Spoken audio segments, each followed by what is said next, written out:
In the previous video, we discussed about the structure of ear in general. If you want to watch that video first, the link is in the description. Now in this video, we will be discussing about the inner ear structure in detail. We see the inner ear is divided into two parts, bony labyrinth and membranous labyrinth. The bony labyrinth is the rigid outer bony wall in the temporal bone, whereas the membranous labyrinth is the series of communicating membranous sacs and ducts contained within the bony cavities.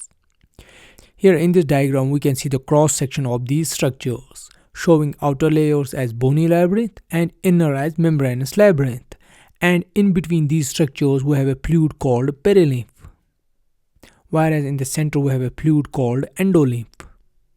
Now getting back to the bony labyrinth, it's divided into three important structures: cochlea, vestibule and semicircular canals.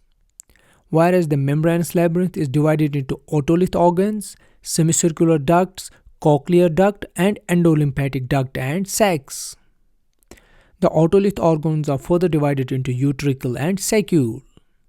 We see in this diagram we have the inner ear structure, showing anterior semicircular duct, posterior semicircular duct and lateral semicircular duct. And the whole structure of these ducts, including the outer wall, forms as the semicircular canals. And on the left we have the oval window and round window shown in the diagram.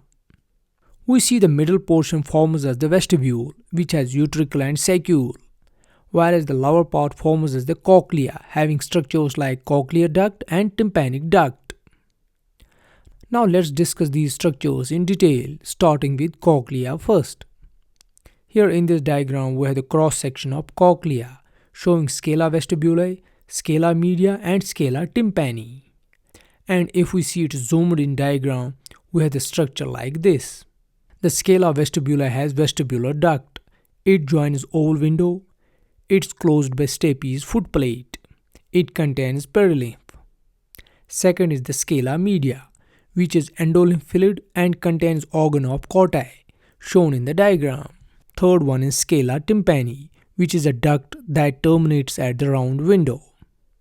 We also see here we have a structure forming at the end of scala tympani, shown in the diagram. We have a structure forming at the end of scala tympani and scala vestibule, that's at its apex. This part is termed as helicotrema, which is the apex of scala tympani and scala vestibule. Now getting to organ of Corti. It's a receptor organ for hearing. In the diagram we have different type of cells and structures. There are cells of Hansen, the orange colored cells are cells of Daters, the blue ones are cells of Boecher, and the one on the extreme left are the cells of Claudius. On the lower side we have a basilar membrane, and on the middle we have a tunnel of Corti.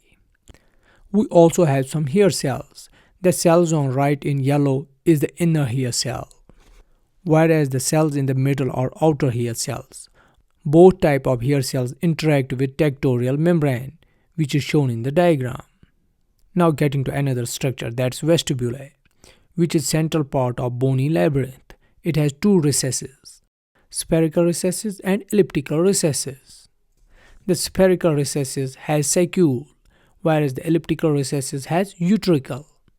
Both form as the otolith organs, which are part of membranous labyrinth. The saccula and utricle shown in the diagram form as a sensory part called the macula. We have macula of saccule and macula of utricle. The macula of saccule detects linear vertical acceleration, whereas the macula of utricle detects the linear horizontal acceleration. If we try to explain this linear acceleration in an animation, we see in the animation the linear acceleration is when the body moves like this, that's in a straight path.